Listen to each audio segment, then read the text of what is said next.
Jordan. Iain. Who licked a frog to see what all the fuss was about, accidentally licked the wrong part, loved it, and now has a little froggy wife. Andrew Lloyd Webber. No, two guys, one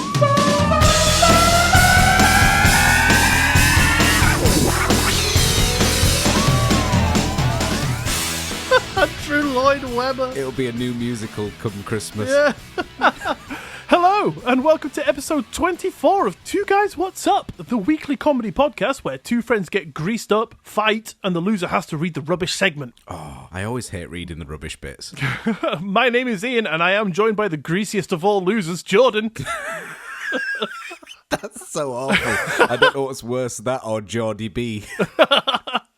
How about Greasy B? Mix them together. Oh, it's even worse. Anyway, how are you today, my old pal? I'm really good for two reasons. One, I got a new uni pizza oven, and it's brilliant. Oh, yeah. You told me about that. That sounds amazing. You keep sending me pictures, and I just keep having to buy a new phone because I could drool all over my old one and break You it. take a bite out of your phone, do you?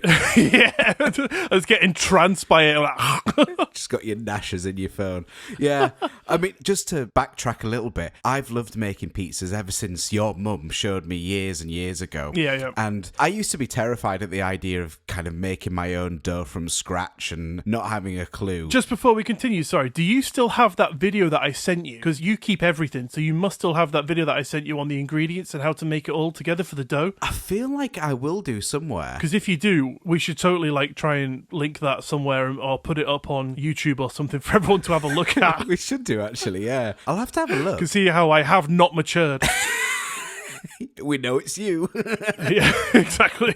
Sorry, carry on. No, basically, I didn't realise how simple making dough would be. But I hate the fact that you had to bake it in the oven at the highest temperature for so long in your own home oven. Right. Even at its max temp, it's only about 250 degrees, which is absolutely nothing compared to a real pizza oven. Yeah, proper stone-baked sort of pizza oven. Exactly. And I even bought a stone, but I mean, still not perfect. So anyway, this outdoor uni pizza oven gets to about 500 degrees. No. It cooks in literally 60 seconds, maybe 90 seconds. So I've burned a few getting used to it, but I mean, honestly, I'm loving the process. Yeah, definitely, yeah. Like, you're having to eat all your mistakes. Exactly. Even bad pizza is good pizza. Damn right. It's like they say bad sex, it's still sex, isn't it? So Yeah. can't go wrong.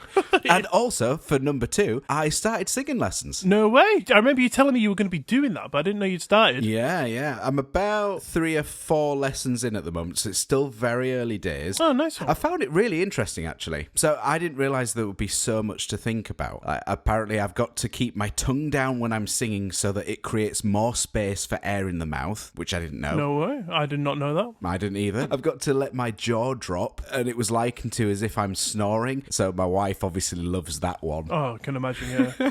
And on top of the snoring, she now has to put up with you singing, so... I also need to work on keeping my larynx down and not raising it as I reach higher notes. That's kind of tricky. I can imagine. It's like, you know, that yawny feeling when you yawn and your Adam's apple, as it were, kind of drops. Yeah. That's the feeling that it needs to be as you sing, so that you don't, you don't ruin your voice, to be honest. Oh, that's where I'm going wrong. That's why I sound like such a fucking idiot. I've been singing wrong since I was a kid, and it's just fucked me up. Yeah, but I mean, the problem is that you're doing it instead of using your drumsticks, and it just doesn't work. Yeah. I've just got images like you say that you're this drummer, but actually you just try and blow on the skins of the drums. I'm just really good at blowing, as I'm sure you're familiar. Oh, yeah, that's going to be a quote at the end. And lastly, even the idea of breathing from my diaphragm. Like, I thought breathing was something I did super well. I do it in my sleep and everything. Yeah. I've seen you. You're amazing. I know, I thought so, but apparently I need to breathe from the diaphragm when singing for some extra breath support. So I'm kind of trying to get Rookie used to move, making Jordan. that switch, yeah. And also working on my range too. So what is your current range then? Well, I'll give you a demo. So I can get quite low, like a D2 or something. So that's something like low. Bloody hell. Like quite low. Yeah. And then it goes all the way up. So let me just try. Low. Calm down, Jordan. Oh, God. Oh, Jesus, I've done it again. Oh, I've broke the windows. My God. Oh, she's going to kill me. Oh, man, your window fitters must be really happy with you. They've had so many quotes. Are you going to be all right continuing with that bit of glass sticking out your arm? Yeah, be fine. I'm used to it. It just keeps landing in that same spot, so it's numb now. I know. I don't change my position. I should do, shouldn't I? Yeah, you really should. Just maybe move to another room. Maybe I should just brick that wall up. Yeah, good idea. Move to your basement where there are no windows. That's when the walls start caving in, though. I can't win. Knock the entire foundation down, just crumble upon you. Never mind. I'll be okay. How are you? I'm all right. I've had a bit of a creepy week, to be honest. Oh, I like these creepy weeks. Well, oddly enough, do you remember last week when we were talking about Vardigas? Yes. So that's the one where there's like a premonition kind of thing. So the apparition of the person will come and perform the same task as the real person is going to then come and do. So I'm pretty sure that I experienced that for the first time in my life. Oh, really? Okay, so go on. What happened? Right, it was very strange. And there's one thing which is going to make people go, oh, well, obviously that's what it was then. But then I have something which is my prover, which to me makes it definitely be a real thing. Okay. So I was sat on the sofa with my son. My wife and my eldest was away at karate, chopping grannies and learning to be like dad. Oh, really? Yeah. Amazing. Is that why he keeps breaking your door? Possibly. I mean, he's not very good yet. He's only 4. So just wait till he gets good and we're getting the walls out next. Yeah. It's the only thing he's learnt so far. It's just he's latched onto it. Amazing. Sorry, carry on. No worries. So I was sat on the sofa. It was getting towards the end of the day, so, I've been out at work and stuff like that, looking after the little ones. I was pretty tired. My eyes were getting heavy. And I heard distinctly our front door push open. My wife and my son come in as if they were brushing past the coats on the coat hook. My son always runs in ahead of my wife, so I heard the footsteps. I heard him as if he had bent down and then taken his shoes off, because he always does that when they're flat on the floor. Right. So I heard him walk in, and I looked at my watch and I was like, it's a bit early. I thought maybe he wasn't feeling it, or he's a bit tired because we'd had a busy day. Maybe they'd come home early. And people are going to probably think, oh, well, you probably just fell asleep and you dreamt it or something. But the thing that makes it, in my mind, feel that it definitely happened is the fact that my youngest, whenever he hears anyone come through the door, he'll lean forward, get off the sofa and look towards the living room door as if to wait for whoever is coming to walk in. Right. And he did that. So I heard the noise. He shuffled his bum forward onto the front of the sofa, looked towards the door, and then I looked towards the door, and then no one came in. Right, so it was both of you experiencing this. Yeah. I mean, obviously I can't ask my son because he can't talk quite yet, but... Yeah, but I should confirm, because you haven't said, that your wife and eldest did not come home. No, yeah, I did say, didn't I? I said no one came in. Anyway, yeah, no one came home. Yeah, they came home, that was it. Yeah, they walked through the door, and then that was well strange. No, so I heard all that, and then no one came home. And then about 20 minutes later, they did in fact come through the door and perform those actions that I heard. That's really strange. I've got no explanation for that. Another spooky thing that happened to me, and this one is real strange. You're full of spooks this week, Iain. I am. I don't know what's happening. It must be Halloween in my brain or something. The other morning, my wife and I woke up about 8 o'clock, and my wife nudged me and was like, oh, I think our son's jumped out of his cot because he's now got this thing that he can get out. So you'd have a Jackie Chan master as one son and then escape artist as another. Absolutely, yeah. Going to be rich one way or the other. Nice. I'll sell them. I know you would.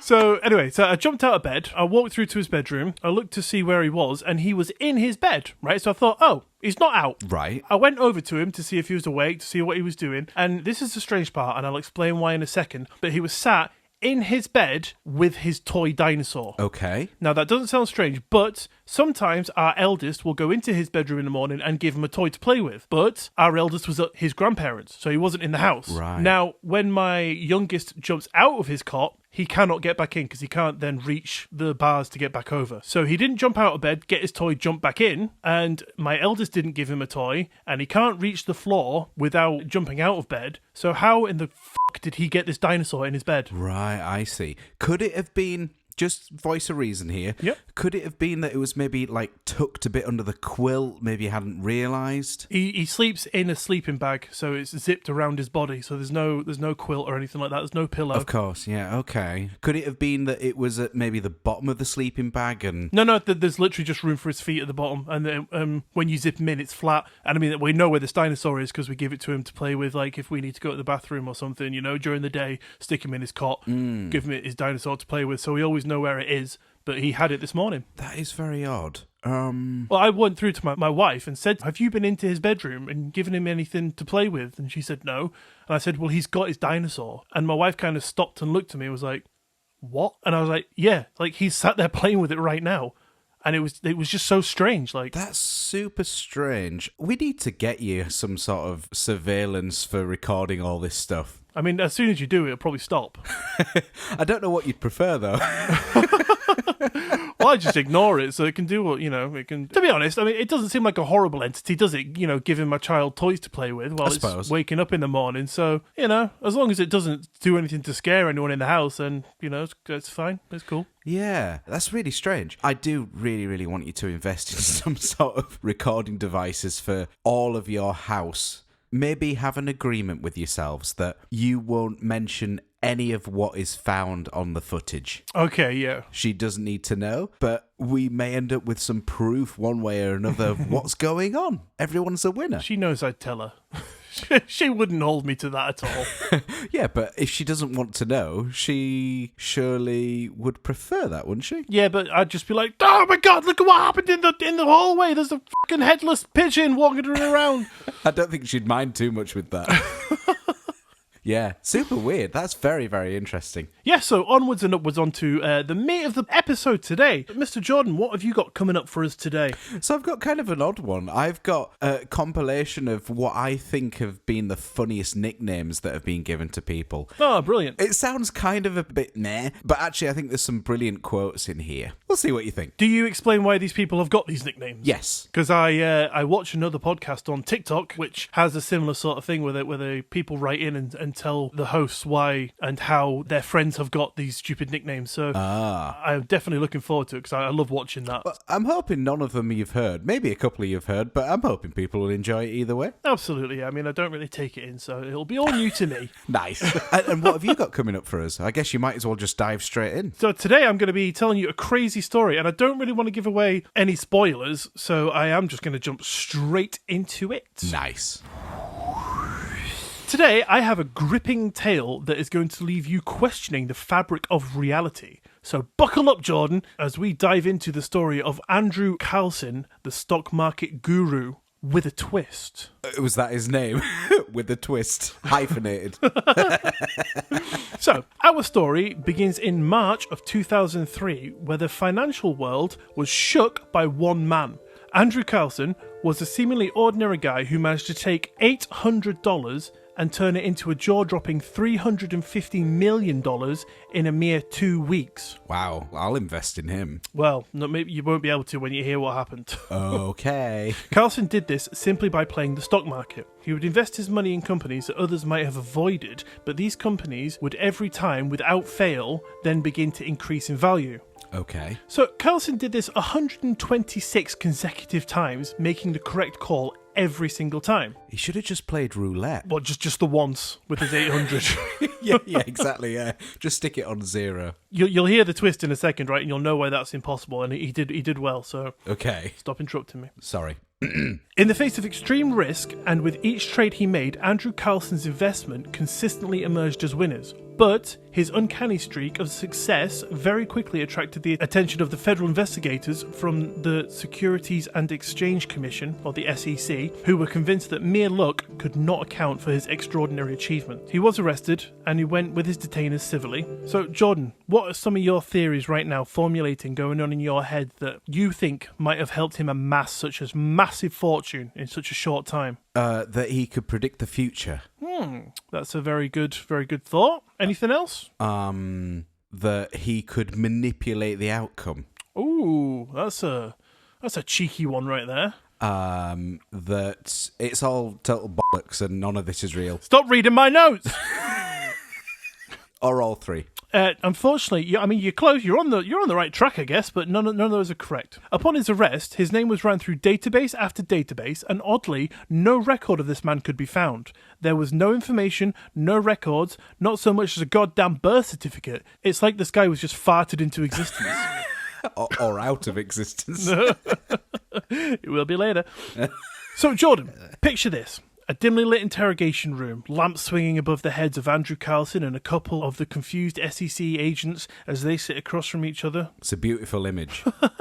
The agents dig and probe, trying to get to the bottom of how he made his riches. Wait, this isn't a UFO abduction, is it? No, this is just one of my own X-rated fan fictions I've written. Fantasies. Iain got his bum out. I mean, Carlson Stuck that glove on with a snap. Oh yeah, got off the kinky snap. So, was Carlson very good at playing the stock market? That wouldn't cause him much trouble, but what would, and why the SEC was so interested in him, was because they believed Carlson was practicing insider trading. Right, okay. Yeah, now insider trading is illegal in most places because it involves getting tips from people on the inside of companies which may not be privy to the general trader, thus making it not fair. But I mean, I just think if you're going to go to that extreme, I mean, good on you, really. Yeah, I mean... All's fair in love and war. If you're going to go through the trouble to buy a handgun, plan a robbery, then fair play to you. You know, you deserve the money from that bank. Iain, that's not very nice, you know? You've gone down in my estimation. Well, I already bought the gun, Jordan. I bought you a mask. I mean, I hadn't asked you yet, fair enough, but I was going to see if you want to go halfsies. Do you just sit at home in all of this plan? Stop reading my plans. I don't like these plans that you have for me. I've only got 2 so far. Well, 4, including the ones you don't know about, but... Okay. Ignorance is definitely bliss. They'll be coming out in the next few weeks. So there they were, asking him all sorts of questions, and over the course of a 4-hour interview, it all came out. The answer was simple. Andrew Carlson was a time traveller. Okay. So, yes, that is right. Andrew Carlson claimed to be a bona fide time traveller straight out of the year 2256, around 250 years in the future. Okay. So, in a videotaped confession, Carlson said, "It was just too tempting to resist. I had planned to make it look natural. You know, lose a little here, lose a little there, so it doesn't look too perfect, but I just got too caught up in the moment," which is a rookie mistake. Why wouldn't you just, I don't know, fucking make one big one? I tell you what, why wouldn't you go back in time, make one decent stock prediction, put it in a bank, go back to your time, then you got inflation, and you're going to be fucking rich? Does that not affect his future self, though, when he goes back to his natural time? What do you think I am, a time travel master? I don't fucking know. Sorry, I forgot who I was asking. Screw you, man. Yes, please. I was hoping you'd say that. So the agents, naturally, were equally sceptical and intrigued. They decided to play along with Carlson, and they were like, "All right, time boy, spill the beans. Give us some future events, you little smart ass." And he did. He delivered, kinda. Okay, kinda. Andrew Carlson started dropping prediction bombshells. He was all like, right, there's going to be some influential tech companies rising up. He apparently correctly predicted the date of the US invasion of Iraq. He said the outcome of some sports games. And in exchange for some leniency, he said that he would swap the cure for AIDS and the whereabouts of Osama bin Laden if he could get a shorter sentence and be allowed to return to his craft in order to return to his home time. And they didn't go for that? I think they were probably just thinking, that's a little bit of a ploy. So, no. Yeah, but you'd give it a go, though, wouldn't you? Well, I'd just say, give me the cure first, we'll test it if it works, and yeah, fuck off, you're free. Exactly, what have they got to lose? I guess him, but... You know. Well, not if they don't let him go, but I guess they can only hold you for like a certain amount of time, can't they? So they can't really have time to test it. Surely they could have come to a mutual agreement. Well, they kind of did, but we're jumping ahead. So the SEC were like, this guy is a psycho, clearly a nut job, but he's just going to go and sit in his jail until he decides to give up his secrets. But strangely, a mysterious benefactor posted his bail for nothing short of $1 million, and he was released. Oh. What? It was his future self. Oh, you totally could. I didn't even think of that, you know, because that's a paradox in itself, isn't it? It's like a parallel, yeah. That's a massive. That's like the grandfather paradox. Like, yeah, he went back to let himself out, but if he didn't go back to let himself out, then he wouldn't have been able to get out. But then if he didn't get out, then he wouldn't have been able to go back to the future to come back to the past to let yourself out. It's a vicious cycle, Iain. Yeah, that's probably the better way of putting it. More concise, to the point. Sorry, I'm interrupting. Carry on. No, it's absolutely fine. He was due to return to court on the 3rd of April that year, but he didn't show. Well, where had he gone? Underground? Home? Was he just silently hiding behind them like all those smart-ass kids do in hide and seek? No, he was actually hanging on the bottom of the bunk bed. He was hanging from the rafters. It was Batman. Or did he indeed make his way back to his craft and jump back to his own time? Who knows? Well, that's not the end of it, Jordan. I've got more to tell you. Do tell. All searchers failed to locate him, but determined to prove that he was a big dirty liar, the FBI continued searching. But again, when they looked him up on their database, they simply could not find any record of Carlson's existence before December 2002, merely 4 months before he was picked up. Right, okay. So, Jordan, the case of Andrew Carlson remains an enigma wrapped in a riddle, sprinkled with time travel love juice. God, that's awful. I mean, what is that anyway? I don't know, but it sounds hot and I want it on my breakfast. Is that when this time-travelling love juice? Is Yep. that, well, when this Carlson goes for a wank? Yeah, it's just as he's being propelled through time and space, and he passes over your My what? over your headspace. He just like, climaxes straight into your face. Surprise. I feel like I've gone down a really dirty alley here, and I can't turn around now. There's no backing out. Where you're known best. Yeah. How did he manage to make those incredible trades? Did he stumble upon a time machine, or was it a stroke of luck that defied all logic? What are you thinking, Jordan? Do you think this is true, or do you think this is not? I think it's love potion. Love potion. Oh, sorry, that wasn't the question, was it? Sorry. I think it's potentially true, plausible. Well, yeah. I'm not sure. Well, there is one claim to explain this story, and that is that it was first published in the newspaper Weekly World News, which, to anyone that doesn't know, apparently had a reputation for printing crazy stories, such as Baby Parts Lake Michigan and Man's 174-mile-an-hour sneeze blows his wife's hair off.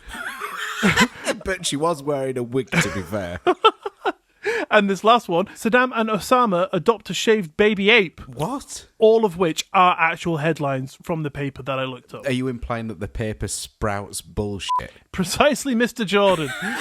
But, right, this story quickly spread and started getting reported in more seemingly reputable news outlets. Right. But this story that I'm describing sounds a little bit more thought out. Not as crazy as the others. Like you hear Osama and Saddam adopt a baby chimp, and then you hear a man rinse his stock market. I mean, one is like completely outlandish, and one is, feasible, plausible, with a bizarre twist. Yeah, well, you say that, but it's this stock market incident because of time travel. That's pretty outlandish. Well, no, obviously, yeah. But I mean, like, if this did happen and then that bit was added in, then, I mean, one thing possibly could happen. One part of that definitely probably could happen, And it's just like the extra bit that's a bit crazy. But like Saddam and Osama adopting a shaved baby ape is just absolutely all madness. Yeah, but that is more possible. Well, yeah, I mean, in the realms of reality, it's more possible but less plausible. I don't know, I'd still disagree. Okay, fair enough. But there is a point to all this insane babbling, and I'll let you know what that is. Let me know once you find it. I think this is a very good cover story fabricated by the US government to keep this a secret. And I know you're probably wondering, why do I think this? Well, one of the arguments as to why this was fabricated was 2003 wasn't a very good year for the American stock market, so why would Carlson have gone back to this year? Right, okay. People were saying, if this story was true, in 2003, the stock market wasn't even that good, so why wouldn't he have picked a better year? You mean like where he could get more profit more easily? Yeah, because apparently it wasn't doing too well, so it'd have been harder to make your trades then, and he could have just gone to a better year. But what my reply to that is, it wasn't a good year for the US stock market because of Carlson. He went back to that year, rinsed it of all the money, and knobbed up back to his own time. I get you. Obviously, all these people are like, oh, it's just a conspiracy theory. Don't be stupid, Iain. Well, explain that then, eh? Calm down, it's okay. Don't laugh at me, Jordan. I haven't had my daily dose of future love juice, all right? And I'm getting a little bit antsy over here. What's the dosage? Oh, just as much as I can get in my mouth. Depends how hydrated I am. I just leave my front door open. I put a blindfold on. You just leave the letterbox open and you just kneel by it. Any time travelers that want to come by, then, So that's my evening plans. Time travelers welcome. Oh, God. They need this kind of release, because when they're traveling from times, it takes a lot longer. Imagine driving from Devon to Glasgow, right? It's a long drive. And what if you couldn't stop for a piss, right? And then all of a sudden you're driving along and you see a guy at the side of the road with his mouth open and it says free toilet, right? You're going to stop, aren't you? You're going to stop, Jordan. Yeah? Well, I'm performing a public service for our time-travelling brethren, all right? Well, that's something I never thought I'd hear you say, but yeah, okay. So the problem is, sometimes if you're really desperate for a wee, but then you feel like you need a number two as well. Oh, well, that's why I've got the blindfold on. I don't want to see that coming if it's going to happen. That costs, though. That's leave a £10 in the tip jar on your way out. What if a fucking dog comes by you? If a dog manages to find its way to my bedroom and stick its bum over my mouth, it's fair game, pal. Then it's made the effort. It deserves the treat, all right? That is such a grim thought. Lovely. Fuck me. I feel like we've gone really off topic now. Oh, yeah, right. So, yeah, my part's finished. Was this all part of your spiel anyway, wasn't it?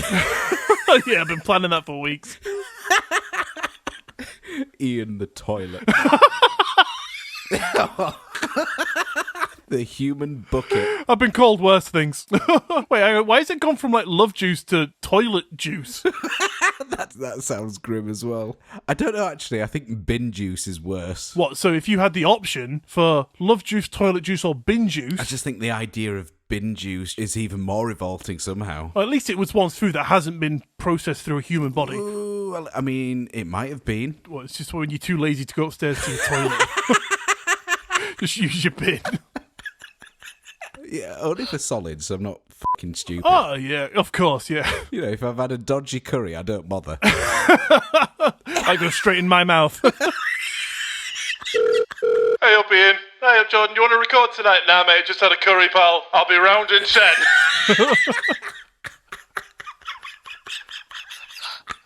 Open wide. I hope you're hungry, mate. Wife's had one and all. Dog had a bit of chicken and all, sir.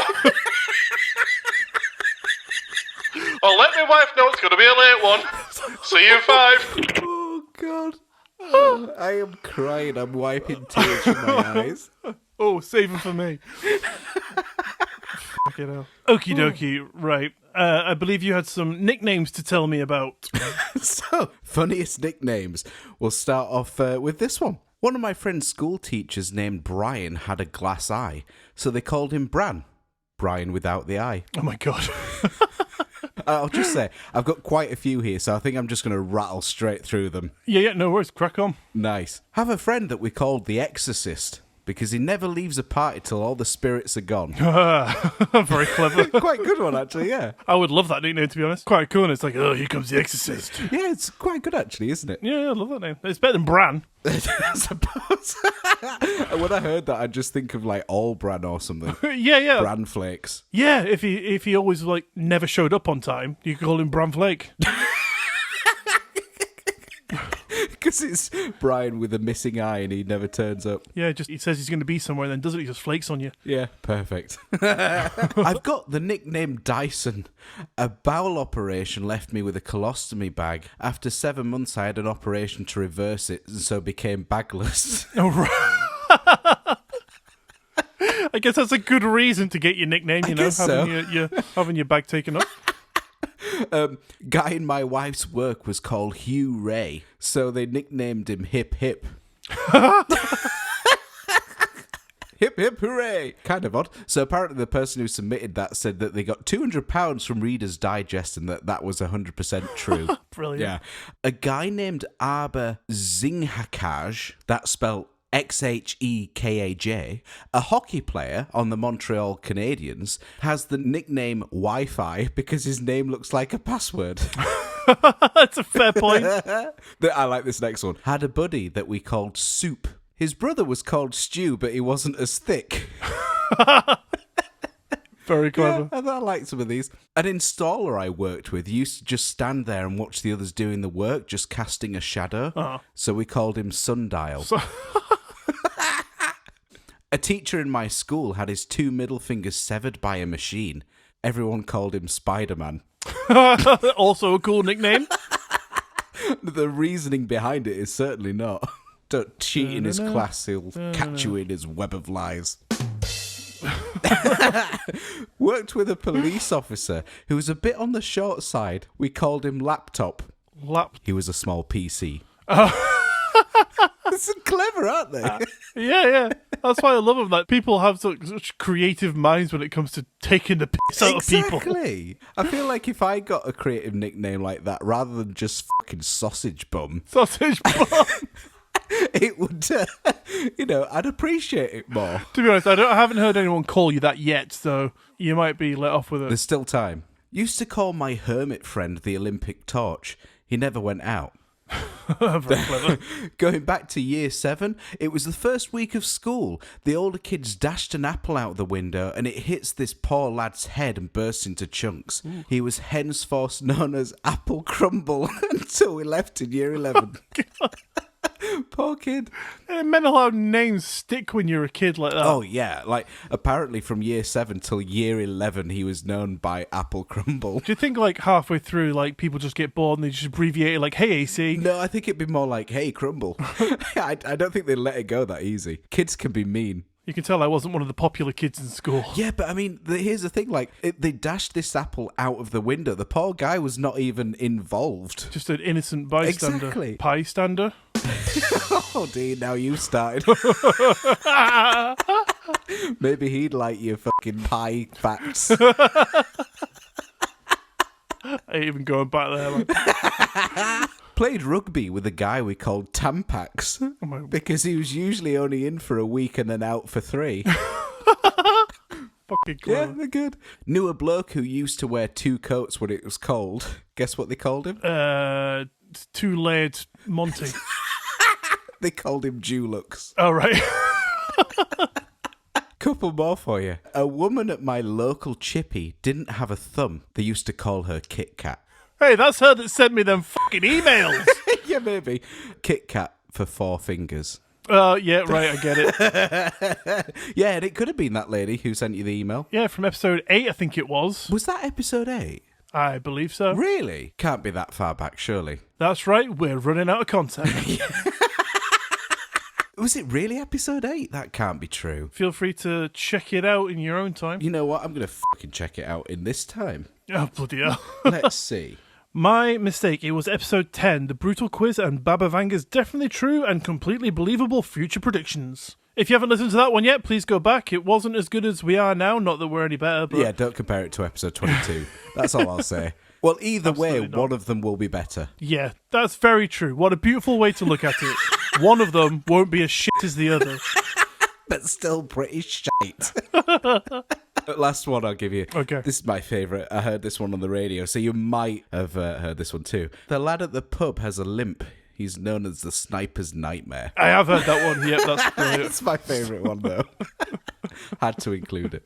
Fantastic. So, yeah, if anyone has some amazing, funny nicknames or nicknames that they've maybe heard in passing, please let us know, because I absolutely love this kind of stuff. Yeah, absolutely. Yeah, fantastic. That and anything else you want to let us know, just send it on in to twoguyswhatsup@gmail.com and we will have a look. If it's good, we might give you a shout out and read it on the show. And if not, then we'll just delete it.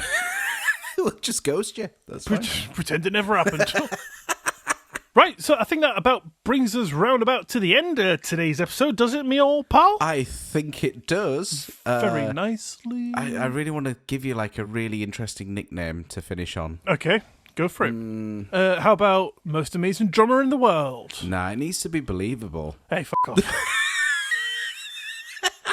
I'm going to give you one. I'm going to call you Jord Grant. Jord Grant? And that gives me an excuse to chop you. Yeah, that was funny a week ago. Not anymore, though. Novelty's worn off. Try chop me, bitch. Okay, then. So, to finish up, we've got a little bit of an announcement for you, which is super cool. Ooh. So, we have gone and gotten ourselves a Patreon.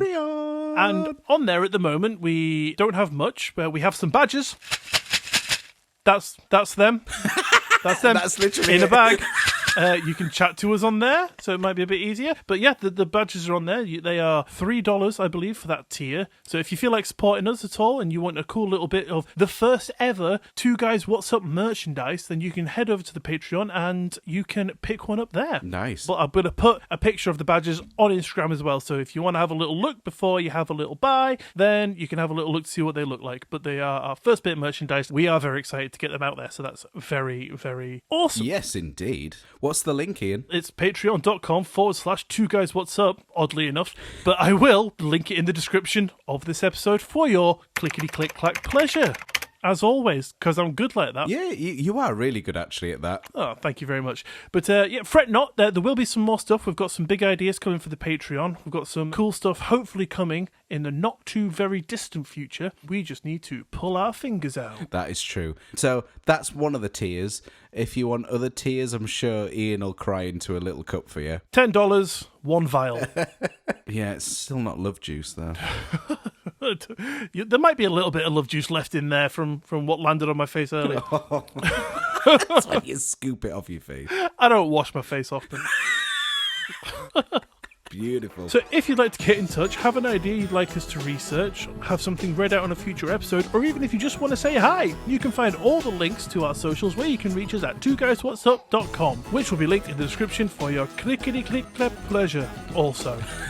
Don't forget to follow the show wherever you listen to us so you don't miss another episode, and maybe even tell a friend. Take your friend to the time travel craft you have hidden under your mattress, and just do me a favour. Just go back in time to just before we record episode 22, right? Because I can't let it go, Jordan. Just go back and just slap us. Say no. Just grab me by the collar, just say, don't do it. It's going to be shit. But then go forward in time to when we've either finished doing the podcast or one of us has died, and then just listen to the entire back catalogue of Two Guys What's Up back to back. Just please come let us know if there's any more shit ones. Yeah, that's it. I mean, the thing is, though, this might have already been corrected and the other one was even worse. Like half-assed time travellers, man. Yeah, exactly. If you're enjoying the show and you're feeling kind, a 5-star rating and review in the Apple Podcast app would go a long way to help us out here, and we would be eternally grateful. But on that note, thank you for listening today, guys. I need to go and hose down my greasy co-host. You guys have an amazing week, and we will see you next Monday. Bye. Arrivederci.